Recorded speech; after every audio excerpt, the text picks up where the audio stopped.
guys, welcome back to my channel. Today I am doing something a little bit different. Jodi on Jodi's Polish did this thing where she did a Never Have I Ever game where she answered questions that she either has or has not done, nail polish style. I thought it would be fun to jump on the bandwagon. She made it very clear that it wasn't a tag, it was just something that she wanted to do, but I did take her exact questions and it's a tag for me. So if you want to join, you can answer the questions in the comments. I'll leave all of the questions in the description. I know I seem like I'm a lot of fun, but I've never played Never Have I Ever. So I did look the rules up and it says other players who have done this thing respond by taking a drink. Jodi didn't drink in her video. I've got me a White Claw because I don't want to get too hammered, but I also want to participate in the style that Never Have I Ever is intended to be played. So I've got the questions, I've got the drink. In the description, I will link Jodi's channel. She is a very fun YouTuber. I really enjoy her videos, every single one of them. There are 13 questions and let's get started. So the first question is, never have I ever swatched a polish in the store? No. On my nails, definitely not.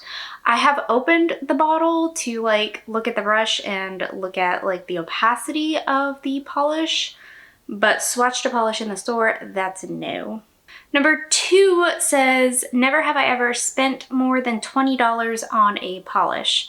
I am no stranger to Louis Vuitton polishes. I've got a collection of them myself. They retail for about $50 each. So I've definitely done that one on more than one occasion. Number 3 says, never have I ever intentionally purchased more than 2 of the same polish. Intentionally purchased more than 2 of the same. I've definitely done that. I've got several backups of, I know I have Sally Hansen's Yummy Yams backup, and then I just bought a 3rd bottle of it from a D-stash. I have backups of, there's a couple OPIs. Field of Chemistry, I know I have a backup of. I know I have a backup that I just bought of China Glaze's Girls Just Want to Have Sun. I know I have a backup of Butter London's Wallace. And then I know there's indies that I have backups of too, but nothing comes directly to mind. But the answer is yes. Okay, say hi. Hi. Say, say, mwah. All right. So number 4 says, never have I ever purchased a polish and regretted it. And I think anybody who is a nail polish collector has done this in some way, shape, or form. It's happened to me many a times. And I'm not going to name specific names, but there's a lot of them. Do you see Cooper? Do you see Mommy? And Cooper? Number 5 says, never have I ever sold a polish. I have an active D-stash page as well as an active shop of my own. So I have sold many of polish. I have sold many of polishes. Number 6 says, never have I ever drove to multiple stores to find a collection. The only store, or the only collection that I have drove to multiple stores for was the Essie Valentine's Day collection for 2017 or 18 when they had the cute little heart shapes out of the bottles. I thought those were adorable. I went to several Walgreens, Rite Aids, Targets to find them, and I did eventually order them off Amazon because it just wasn't happening. Should have brought it back up. Number 7 says, never have I ever had a polish dry out because I forgot to tighten the cap. And I have never done that. Number 8 says, never have I ever purchased a polish that did not have a brush. I didn't know that was a thing. No, I've never done that either. And from what I gathered from Jodi's video, that means you purchased a bottle of nail polish and it did not contain a brush. So no, that's never happened to me. Yeah. Number 9 says, never have I ever set an alarm for a release/restock. And again, I have done that on several occasions. A restock. Oh, I also have several backups of I'm Custom Color Polishes. So I know I have backups of Roberto and Eau de Chrome. And I have a toy. And you have a toy? Yes. Number 10 says, never have I ever accidentally purchased a polish that I already own. And I don't think I've done that. Hello again. Hey. So number 11 says, never have I ever broke a polish.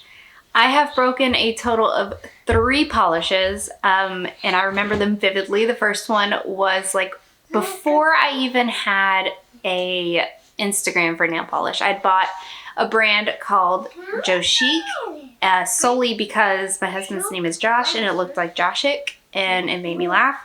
So my first purchase ever from them, it came like in one of those bubble mailers that I was not familiar with. So I grabbed it from the bottom and then it rolled out and then busted on my floor. So that was fun. The maker was really wonderful though and replaced it immediately for me. The second one that I broke was from Colores de Carol. It was one that I haven't even gotten to use yet, but I think it was definitely like an ugly, pretty color, one of those like greeny yellows that I really, really like. I was way too eager to open it because I knew what was inside of it, and I opened the package. It fell directly out of the package and busted in my garage. And that stayed there until we moved out. And then the third polish was actually just recently. Jocelyn had gotten a hold of a bottle of something that was green from Blush Lacquers, and she was running away with it, and I went to go stop her because I didn't want her to throw it and then it break.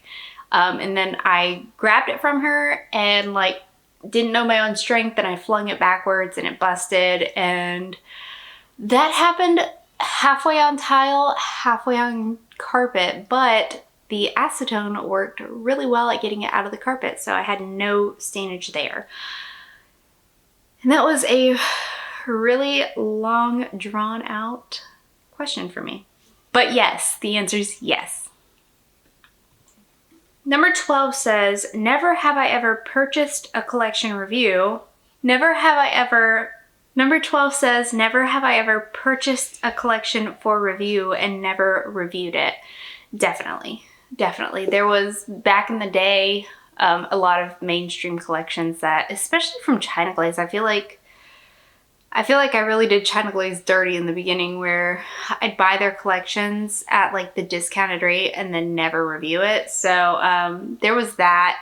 And then there's a lot of collections, like small trios and duos here and there, that indie makers send me, and I swatch them and I send them the photos to use, but never end up making the video itself, purely because of my laze. So the answer is definitely yes. I'll get better at that. And the last question says, never have I ever finished a top coat before purchasing more. So never have I ever completely finished a bottle of top coat before purchasing more. I feel like I'm thinking way too hard about this question. I have both purchased top coat to replace my top coat before I finished my bottle of top coat. And then I have also finished a bottle of top coat before purchasing more of that top coat. So I think the answer is yes either way, but I feel like this is a kind of confusing question, but it also could be because we've been here for a second. But either way, the answer is yes. All right, guys, that is it. That was all 13 questions and we made it out alive. Let me know if you guys like these kind of style videos where it's just more us talking. I kind of want to stray a little bit from only swatch videos. I don't want to only do swatch videos. They're wonderful and I love doing them and I love sharing collections with you guys, but I want to do something else too. Also, I can definitely do a part 2 if there were any questions burning in the back of your mind this entire time. Feel free to ask them in the comments or send me a message on Instagram. Or if there's enough interest for it, I'm happy to do a Q&A. I know I've been asked about that in the past, but I watch a lot of Q&As from YouTubers I like, but I also really feel like there wouldn't be enough interest in a Q&A from me, so I have never done it. Give this video a thumbs up if you liked it, subscribe if you'd like to see more from me, and I will talk to you again next time. Bye.